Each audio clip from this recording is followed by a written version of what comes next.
Aloha from Kilipohe, Kikaneloha. And this is another little update. Give you the latest. We just finished today building all the forms and lining everything up for the foundations. So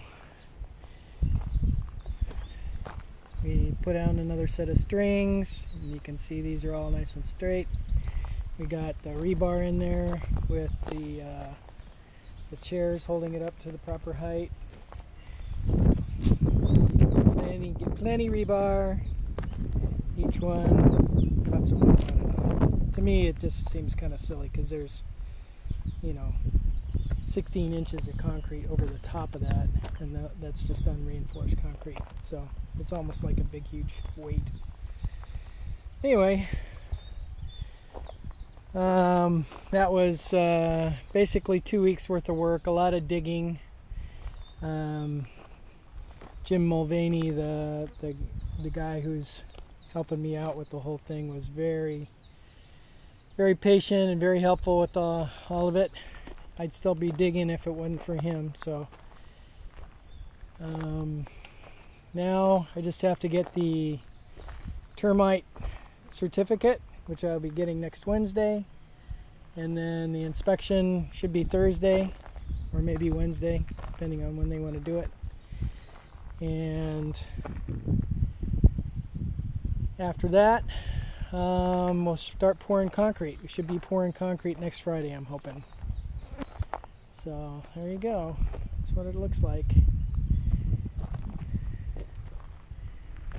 It was a very educational process.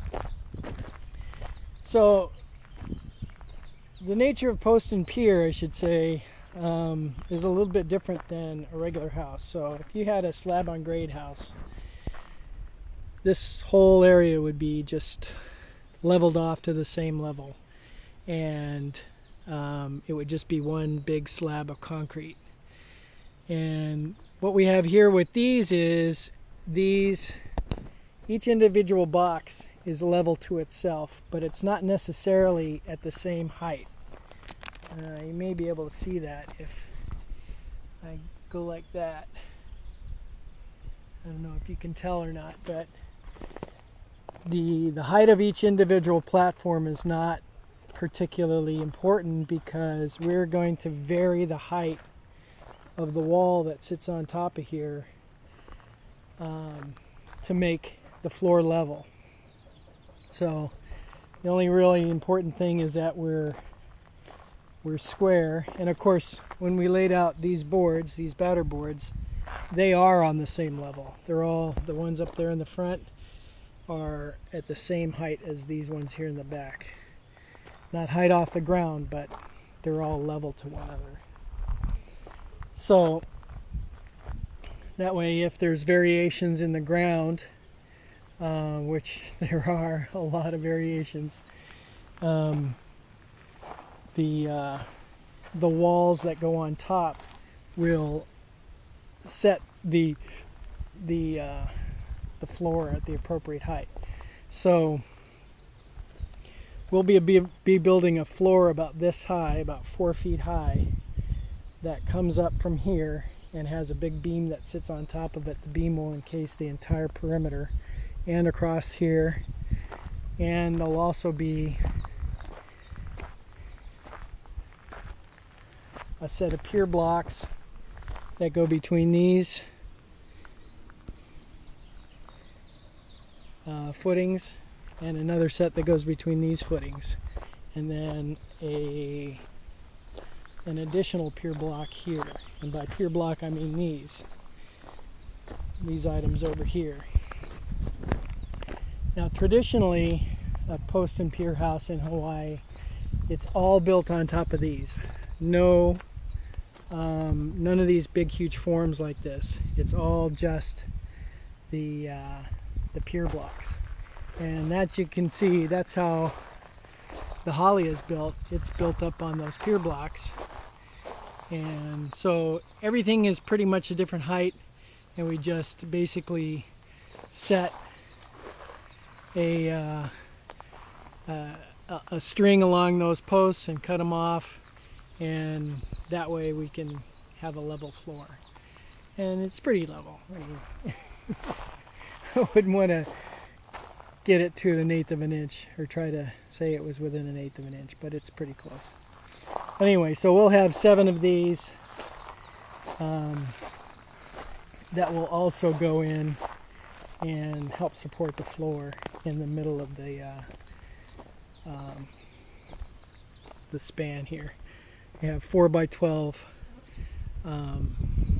beams that go from there all the way across to there. 4 by 12, 4 by 12, and 1, 2, 3, 4, 5, 6, 7 pier blocks that go in between. And we'll run strings on all of that stuff so they all get set in the right place. And really they just get put on the ground. We'll probably throw some base course down to smooth it out, but they don't have to be in for the foundation inspection. So, according to Jim. So anyway, I put up the tent, as you can see, so we have a place to work in the shade when we're cutting wood. Don't have to stand in the rain and stuff like that.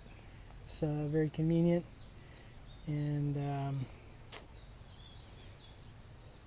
yeah, we can leave our tools here to be charged, and we don't have to bail in the rain or whatever. So I think that's about it for now. Just a short little update.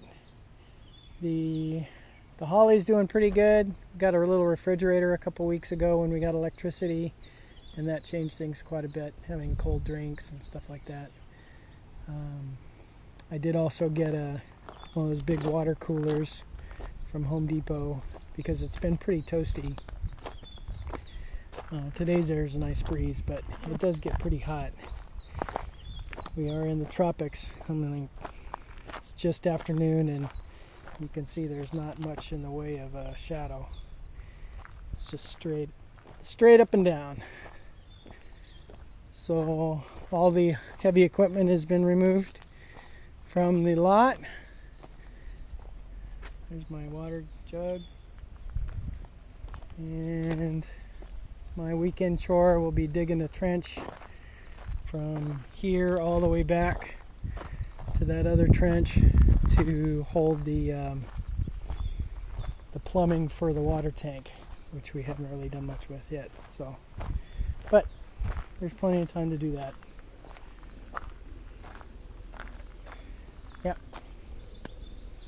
I think that's it for now. Aloha.